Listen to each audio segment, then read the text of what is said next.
तो ये वीडियो रहने वाली है UFC फाइट नाइट की प्रेडिक्शन वीडियो, जहां पर शॉर्टली अगर इस कार्ड का ओवरव्यू करें तो ये फाइट नाइट कार्ड बाकी फाइट नाइट कार्ड से काफी अमेजिंग कार्ड है। इवन हमजा चिमाएव की फाइट कैंसिल होने के बाद भी ये कार्ड स्टिल बहुत बड़ा कार्ड है। जिधर प्रीलिमिनरी फाइट्स को भी अगर हम देखें तो इसकी पहली फाइट ही रहने वाली है रोड टू UFC सीजन 2 की फाइनल फाइट, जहां पर बैंटवेट फाइटर जाओ लॉन्ग की फाइट होने वाली है चैंग हुली के साथ। इसी प्रीलिम कार्ड में हमें जैरेड गॉर्डन और नसरत की भी फाइट देखने को मिलने वाली है। बट प्रीलिम कार्ड में जो फाइट सबसे ज्यादा स्टैंड आउट करेगी वो मुझे लगता है वेल्टरवेट डिवीजन की रहने वाली है, जहां पर रिनात फखरुद्दीनोव की फाइट होने वाली है निकोलस टैल्बी के साथ। और मुझे लगता है इस फाइट में हमें ब्रॉल देखने को मिलने वाला है। वेरस प्रीलिम कार्ड की मेन फाइट के बारे में बात करें तो मेरी ओपिनियन में ये फाइट प्रीलिम में नहीं बल्कि मेन कार्ड में होनी चाहिए थी, क्योंकि यहां पर फाइट होने वाली है शारा बुलेट की, जिधर वो फाइट करेगा न्यूली साइन फाइटर जोएल्टन सांटोस के साथ। अब मेन कार्ड के बारे में बात करें तो पूरा ही मेन कार्ड काफी अमेजिंग कार्ड है, बट यहां पर जो एक फाइट मोहम्मद नाइमोव की है वो आई थिंक मेन कार्ड में नहीं होनी चाहिए थी। उसकी जगह शारा बुलेट की फाइट होनी चाहिए थी। और वैसे भी मोहम्मद नाइमोव का ओपोनेंट इंजर्ड हो चुका है और आई एम नॉट श्योर कि उसे रिप्लेसमेंट फाइट मिल चुकी है या फिर नहीं मिली है, क्योंकि यूएफसी की साइट में स्टिल मोहम्मद का पुराना ओपोनेंट शो हो रहा है जो ऑलरेडी हमें पता है कि इंजर्ड हो चुका है।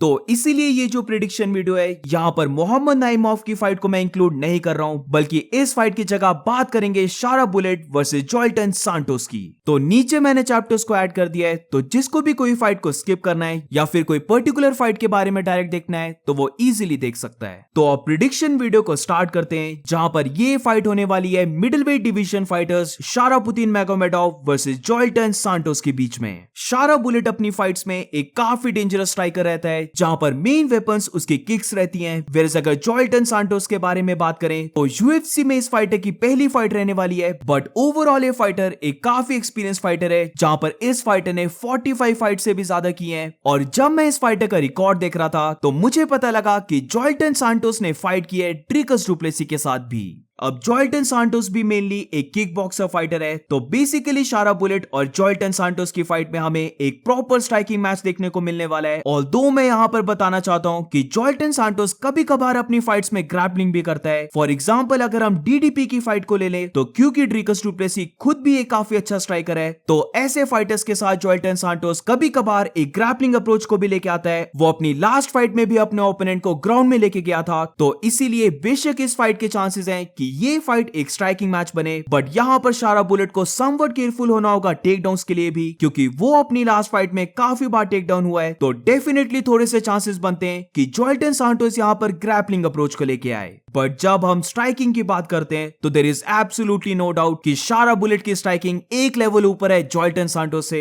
शारा बुलेट उससे काफी ज्यादा फास्ट है, उसकी डायनेमिक किक्स ले लो या इवन जब हम पंचेस के बारे में भी बात करते हैं तो शारा बुलेट रिलेटिवली एक काफी फास्ट फाइटर है, वो कंटिन्यूसली मूव करते रहता है। वेरस अगर जोएल्टन सांटोस के बारे में बात करें तो उसकी स्ट्राइकिंग में इतनी ज्यादा स्पीड नहीं है, जहां पर बेशक उसके पास काउंटर करने की एबिलिटी है, but most of the time जब वो अपने राइट पंच को थ्रो करता है तो वो काफी यहां पर स्लो होता है। और इसकी एडवांटेज मुझे लगता है शारा बुलेट डेफिनेटली लेगा। मुझे लगता है कि शारा बुलेट जोएल्टन सांटोस को नॉकआउट करने वाला है। उसके पास ज्यादा पावर है, शारा बुलेट का साइज भी काफी बड़ा है। वेरस जोएल्टन सांटोस के बारे में बात करें तो वो वेल्टरवेट डिवीजन में भी फाइट कर चुका है, जिससे यही पता लगता है कि वो साइज में इतना बड़ा फाइटर नहीं है। वेरस अगर पावर के बारे में भी बात करें तो शारा बुलेट की किक्स में पावर बहुत ज्यादा है as compare to Joelton Santos. I think Shara Bullet इस फाइट को अर्ली विन करने वाला है, जहां पर मुझे लगता है शारा बुलेट इस फाइट को विन करेगा बाय फर्स्ट राउंड नॉकआउट। और अब moving on to the next fight, तो ये फाइट रहने वाली है लाइट हेवीवेट डिवीजन की, जहां पर जॉनी वॉकर की फाइट होने वाली है वोल्कन ओज़्डेमिर के साथ। ये फाइट बहुत अमेजिंग फाइट रहने वाली है, गारंटी इस फाइट में हमें नॉकआउट देखने को मिलने वाला है, जहां पर दोनों फाइटर्स ऐसे हैं जिनकी चेंज आ चुकी है। ये दोनों फाइटर्स अब बिग पंचेस अपने फेस पे नहीं ले सकते, और इन दोनों फाइटर्स की अगर पंचिंग एबिलिटी के बारे में बात करें तो ये दोनों ही फाइटर्स नॉकआउट आर्टिस्ट हैं। तो ऑल्दो ये दोनों फाइटर्स में से कोई भी एक दूसरे को नॉकआउट कर सकता है, बट अगर मुझे यहां पर कोई पिक करना है तो मैं डेफिनेटली यहां पर पिक करूंगा Johnny Walker to win by knockout. Johnny Walker एक बहुत ही ह्यूज फाइटर है, उसका साइज बहुत बड़ा रहने वाला है वोल्कन ऑस्टोमीर से। वेरस अगर रीच के बारे में भी बात करें तो जॉनी वॉकर के पास एक काफी मैसिव 7 इंच की रीच एडवांटेज रहने वाली है। वो अपनी फीट में ज्यादा मूव करता है, वो ज्यादा वाइल्ड फाइटर है, उसके पास लेग किक्स भी हैं, जो आई थिंक ये सारी चीजें वोल्कन ऑस्टोमीर बहुत ज्यादा लैक करता है। वो डेफिनेटली लेग किक्स को थ्रो कर सकता है, बट उसकी लेग किक्स बहुत ही ज्यादा टेलीग्राफ होती हैं, और अगर इस फाइट में उसने कोई भी लेग किक को थ्रो करने की ट्राई की तो आई थिंक जॉनी वॉकर अपनी बहुत लंबी रीच के एडवांटेज लेके उसे काउंटर करके नॉकआउट करने वाला है। दोनों में से डेफिनेटली फास्ट रहने वाला है जॉनी वॉकर, जहां पर जब भी जॉनी वॉकर फाइट करता है तो वो विन करे या फिर फाइट को हारे, बट एक बात की गारंटी होती है कि उसकी फाइट में एंटरटेनमेंट मिलती है। और यहां पर भी मुझे कुछ ऐसा लगता है कि जॉनी वॉकर कुछ क्रेजी करने वाला है, जिससे तो या फिर वोल्कन ऑस्टोमीर उसे काउंटर करके नॉकआउट कर देगा, या फिर जॉनी वॉकर अपनी एल्बो हो गई, नी होगी, या फिर बैक हैंड से या सिंपल राइट स्ट्रेट पंच से वो वोल्कन ऑस्टोमीर को नॉकआउट करने वाला है। ये दोनों फाइटर्स एक टाइम पर top of the light heavyweight division में थे, बट अब दोनों फाइटर्स फेल ऑफ कर चुके हैं। दोनों ही फाइटर्स की अब चिन्ह नहीं बची है, जहां पर वोल्कन ऑस्टोमीर तो बहुत ही ज्यादा स्लो हो गया है, बट फाइनली उसे अपनी लास्ट फाइट में विन मिल चुकी थी, तो डेफिनेटली उसका स्पिरिट काफी हाई रहने वाला है। तो मे बी वो कर दे जॉनी वॉकर को नॉकआउट, बट ये चीज आई थिंक थोड़ी मुश्किल रहेगी, और इसीलिए मैंने यहां पर पिक किया है जॉनी वॉकर टू विन। और अब moving on to the next fight, तो ये फाइट रहने वाली है वेल्टरवेट डिवीजन की, जहां पर केल्विन गैस्टलम की फाइट होने वाली है डैनियल रॉड्रिगेज के साथ। अब ये फाइट पिक करना काफी ट्रिकी फाइट है, क्योंकि ऑल्दो मैं यहां पर पिक कर रहा हूं Kelvin Gastelum to win by decision, but अब मुझे केल्विन की फाइटिंग में जरा भी भरोसा नहीं है। इजराइल अदसाने की फाइट के बाद केल्विन गैस्टलम का एकदम से डाउनफॉल स्टार्ट हो गया, जिसकी वजह से उसने अपनी डिवीजन को भी चेंज किया, बट स्टिल वो अपनी लास्ट फाइट में शॉन ब्रेडी से डोमिनेट हुआ था, तो इसीलिए मुझे जरा भी ट्रस्ट नहीं अपनी पिक में। बट यहां पर मैं केल्विन गैस्टलम को इसीलिए पिक कर रहा हूं क्योंकि उसका ओपोनेंट है डैनियल रॉड्रिगेज, जो गारंटी इस फाइट में सिर्फ स्ट्राइकिंग करने वाला है। वो केल्विन के साथ जरा भी ग्रैपलिंग नहीं करेगा, और जब हम रॉड्रिगेज की स्ट्राइकिंग को देखते हैं तो वो अपनी फीट में एक काफी स्लो फाइटर है। आई थिंक केल्विन गैस्टलम को फाइनली एक ऐसी फाइट मिली है जहां पर 100% ट्रस्ट तो नहीं कर सकते, बट ये फाइट एक्चुअली में केल्विन गैस्टलम विन कर सकता है, क्योंकि वो डैनियल रॉड्रिगेज से ज्यादा फास्ट रहने वाला है। वो अपनी किक्स को यूज करके डैनियल रॉड्रिगेज को डैमेज कर सकता है, जहां पर जब भी डैनियल रॉड्रिगेज अपने स्लो पंचेस से डिस्टेंस को क्लोज करने की ट्राई करेगा तो यहां पर केल्विन गैस्टलम उसे लेफ्ट स्ट्रेट पंच से काउंटर कर सकता है। ग्रैपलिंग की इस फाइट में कोई टेंशन लेने की जरूरत नहीं है, और इसीलिए मुझे लगता है केल्विन गैस्टलम इस फाइट को विन करने वाला है बाय यूनानिमस डिसीजन। और अब moving on to the next fight, तो ये फाइट है को मेन इवेंट, जहां पर heavyweight division fighter Sergei Pavlovich की फाइट होने वाली है एलेक्जेंडर वोल्कोव के साथ। तो ये मैचअप मैं डेफिनेटली लाइक करता हूं, और इस फाइट को देखने में बहुत मजा आने वाला है। बट एक बात मुझे यहां पर समझ नहीं आई कि दोनों ही फाइटर्स नहीं चाहते थे कि वो एक दूसरे के साथ फाइट करें। ये दोनों फाइटर्स कभी कभार ट्रेनिंग कैंप भी साथ में करते हैं, ये दोनों फाइटर्स फ्रेंड्स हैं। और एलेक्जेंडर वोल्कोव का एक इंटरव्यू बाहर निकल के आया है, जहां पर ये इंटरव्यू सुनने के बाद बेशक फाइट में एलेक्जेंडर वोल्कोव विन कर जाए, बट अगर प्रिडिक्शन के बारे में बात करें और अगर फाइटर पिक करना है तो मेरी तरह तुम सब पिक करने वाले हो सर्गे Pavlovich to win by knockout. अब ऐसा मैंने क्यों बोला, तो बेसिकली जब इन दोनों की फाइट बुक हो गई थी तो एलेक्जेंडर वोल्कोव का एक इंटरव्यू निकल के आता है, जहां पर उसका ये कहना था कि वो डेफिनेटली नहीं चाहता सर्गे पाव्लोविच के साथ फाइट करना। वो दोनों फ्रेंड्स हैं, वो दोनों साथ में ट्रेनिंग करते हैं, ये मैं बता चुका हूं। बट इसके साथ एलेक्जेंडर वोल्कोव ये भी बोलता है कि उसे याद भी नहीं है कि वो लास्ट टाइम सर्गे पाव्लोविच के साथ ट्रेनिंग में एक राउंड भी कब जीता था। अब एलेक्जेंडर वोल्कोव भी ऐसा बोल रहा है कि वो सर्गे पाव्लोविच के साथ ट्रेनिंग में एक राउंड को भी नहीं विन कर पाता है, तो डेफिनेटली एलेक्जेंडर को काफी बैड लुक देती है, जहां पर ऑब्वियसली मैं पिक करूंगा सर्गे Pavlovich to win by knockout. अब थोड़े टाइम के लिए अगर हम इस चीज को इग्नोर करें कि एलेक्जेंडर वोल्कोव ने कुछ ऐसा इंटरव्यू भी दिया था, तो ये मैचअप एक्चुअली में एक काफी अच्छा मैचअप है, जहां पर सर्गे पाव्लोविच के बारे में हम सब जानते हैं, उसे व्हाइट फ्रांसिस इंगानू बोला जाता है, क्योंकि उसके पास वो वन पंच नॉकआउट पावर है, जिससे कि वो किसी भी फाइटर को नॉकआउट कर सकता है। और unlike most of the heavyweight fighters, Sergei Pavlovich actually जब भी पंचेस को थ्रो करता है तो वो थ्रो करता है पंच कॉम्बिनेशंस, जो हम हेवीवेट डिवीजन में बहुत कम देखते हैं। मेन वेपन सर्गे पाव्लोविच का रहता है कि वो अपने ओपोनेंट को प्रेशर करके उसके ऊपर राइट हुक को थ्रो करे, जहां पर हेवीवेट फाइटर्स के कंपैरिजन में वो समवट थोड़ी सी ग्रैपलिंग भी कर सकता है। तो डेफिनेटली एलेक्जेंडर वोल्कोव को वो बिग पंच से बच के रहना होगा, क्योंकि अगर यहां पर सर्गे पाव्लोविच कोई भी पंच को लैंड कर देता है तो आई थिंक ये सब एग्री करेंगे कि एलेक्जेंडर वोल्कोव नॉकआउट होने वाला है।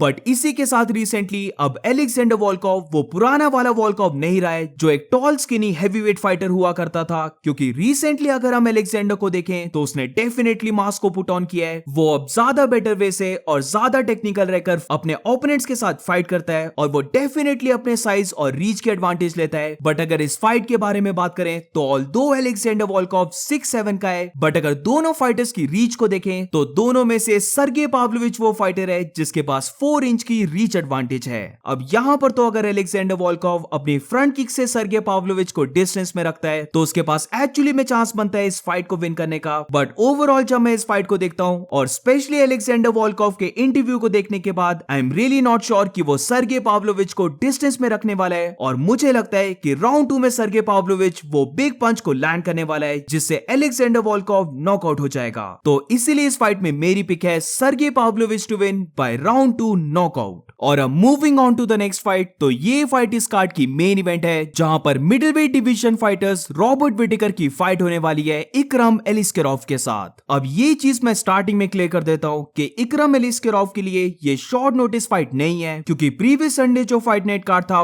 वहां पर इकरम एलिस्केरोव की फाइट होने वाली थी एंड्रे मुनीज के साथ, बट क्योंकि हमजा चिमाएव को पुल आउट करना पड़ा तो इसीलिए इकरम एलिस्केरोव एक वीक बाद रॉबर्ट विटेकर के साथ फाइट करने वाला है। तो दोनों ही फाइटर्स के लिए ये फाइट एक लेट रिप्लेसमेंट मैचअप है। अब इन दोनों फाइटर्स की अगर फाइटिंग एबिलिटी के बारे में बात करें तो आई थिंक समवट दोनों फाइटर्स कंप्लीट फाइटर्स हैं, जहां पर ये दोनों फाइटर्स एक दूसरे को काउंटर करते हैं। जिधर इकरम एलिस्केरोव के पास काफी अच्छी ग्रैपलिंग है तो दूसरी साइड रॉबर्ट विटेकर एक एंटी ग्रैपलर है जिसके पास टेक डाउन डिफेंस काफी अच्छा है। अब स्ट्राइकिंग की बात करें तो डेफिनेटली रॉबर्ट विटेकर की स्ट्राइकिंग ज्यादा बेटर है इकरम एलिस्केरोव से। वो ज्यादा टेक्निकल है, उसके पास ज्यादा अच्छी स्पीड है, बट इकरम एलिस्केरोव के पास वो हैवी पंच है जिससे कि अगर वो रॉबर्ट विटेकर को कैच कर लेता है तो रॉबर्ट विटेकर नॉकआउट होने वाला है। अब रिसेंट टाइम में जो भी रॉबर्ट विटेकर ने फाइट की है वो ऑलमोस्ट अपनी हर एक फाइट में हर्ट हो जाता है, जहां पर अब रॉबर्ट की चेन में काफी डाउट है, और अगर यहां पर इकरम एलिस्केरोव एक बिग पंच को लैंड कर देता है तो काफी चांसेस रहेंगे कि रॉबर्ट विटेकर नॉकआउट हो जाए। बट इसके बाद भी अगर प्रिडिक्शन की बात की जाए तो मेरी यहां पर पिक रहने वाली है former middleweight champion Robert Whittaker to win by late round knockout. इन दोनों की फाइट में मुझे लगता है सिर्फ एक जगह रॉबर्ट विटेकर इस फाइट को हार सकता है, और वो है कि अगर इकरम एलिस्केरोव रॉबर्ट विटेकर को कैच कर ले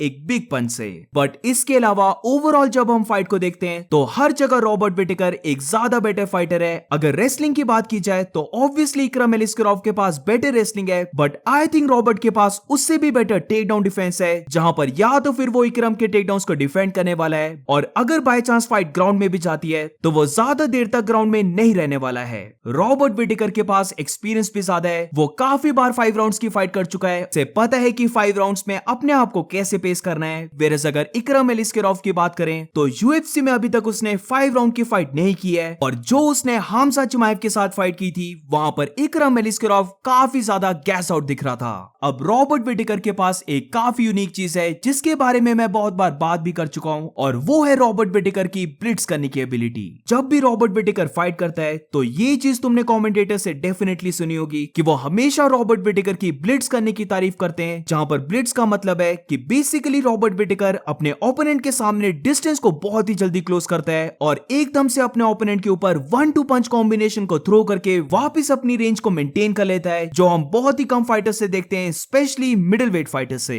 ऑल्सो इसके साथ जब किकिंग एबिलिटी के बारे में बात करते हैं तो इकरम एलिस्केरोव भी किक्स को थ्रो करता है, बट अगर रॉबर्ट विटेकर से कंपेयर किया जाए तो रॉबर्ट विटेकर की लेग किक्स, उसकी हेड किक्स काफी ज्यादा बेटर है एज कंपेयर टू इकरम एलिस्केरोव। अब मैं काफी सरप्राइज्ड हूंगा अगर इकरम एलिस्केरोव इस फाइट में रॉबर्ट विटेकर को ग्राउंड में होल्ड कर लेता है, जहां पर इकरम एलिस्केरोव के विन करने के मुझे जहां पर चांसेस लग रहे हैं वो जैसे मैंने पहले कहा कि अगर इकरम अपने काउंटर पंच को टाइम कर लेता है, और जस्ट लाइक जब रॉबर्ट विटेकर अपने ब्लिट्स को थ्रो कर रहा होता है ड्रीकस डुप्लेसी के साथ, जिधर ड्रीकस डुप्लेसी उससे काउंटर करता है, वैसा सेम अगर इकरम एलिस्केरोव ने कर दिया तो क्योंकि उसके पास हैवी हैंड्स हैं वो किसी को भी नॉकआउट कर सकता है। तो यहां पर काफी चांसेस बनते हैं कि वो रॉबर्ट विटेकर को भी नॉकआउट कर दे। इस फाइट में इकरम के पास वो रीच की भी एडवांटेज है, उसका साइज भी रॉबर्ट विटेकर से ज्यादा बड़ा है, तो रॉबर्ट विटेकर को यहां पर काफी केयरफुल होना होगा कि जब भी वो अपने डिस्टेंस को क्लोज कर रहा है तो वो इकरम एलिस्केरोव के काउंटर पंचेस से केयरफुल रहे। वेरस अगर इकरम एलिस्केरोव के बारे में बात करें तो वो डेफिनेटली चाहेगा कि वो डिस्टेंस को क्लोज करके थोड़ी सी फोन बूथ वाली बॉक्सिंग करे, उसके साथ क्लिंच करे, और अगर उसे चांस मिले तो वो रॉबर्ट विटेकर को ग्राउंड में लेके जाए। रॉबर्ट विटेकर फाइट्स में ज्यादा शाइन करता है जब पूरी फाइट बनती है एक technical fight, whereas Dricus du Plessis के साथ हम देख चुके हैं या फिर पॉलो कोस्टा के साथ फर्स्ट राउंड में हम देख चुके हैं कि जब भी फाइट थोड़ी सी अगली बनती है या फिर क्लिंच वर्क होता है तो वहां पर ओपोनेंट को काफी चांसेस मिलते हैं कि वो रॉबर्ट को हर्ट कर पाए। तो मे बी इस फाइट में इकराम एलिस्करॉव एक अपसेट करके रॉबर्ट विटेकर को बीट कर दे, but personally I do believe कि रॉबर्ट विटेकर को ये फाइट विन करनी चाहिए, और क्योंकि उसके पास ज्यादा बेटर गैस टैंक है तो आई थिंक वो इकराम को स्ट्राइकिंग में बीट करने वाला है। और लेटर राउंड्स में यानी कि फोर्थ और फिफ्थ राउंड में जब इकराम एलिस्करॉव थोड़ा सा गैस आउट होने लगेगा तो वहां पर रॉबर्ट विटेकर इस चीज के एडवांटेज लेकर इकराम एलिस्करॉव को फिनिश करने वाला है। सो दैट्स इट गाइस, ये थी पूरी prediction video. What do you guys think about this? तुम्हारी ओपिनियन में कौन से फाइटर्स विन करेंगे? Let me know in the comments. और इसी के साथ इस वीडियो को एंड करते हैं। अगर तुम्हें वीडियो अच्छी लगी हो तो please make sure to like subscribe. मिलते हैं नेक्स्ट वीडियो में।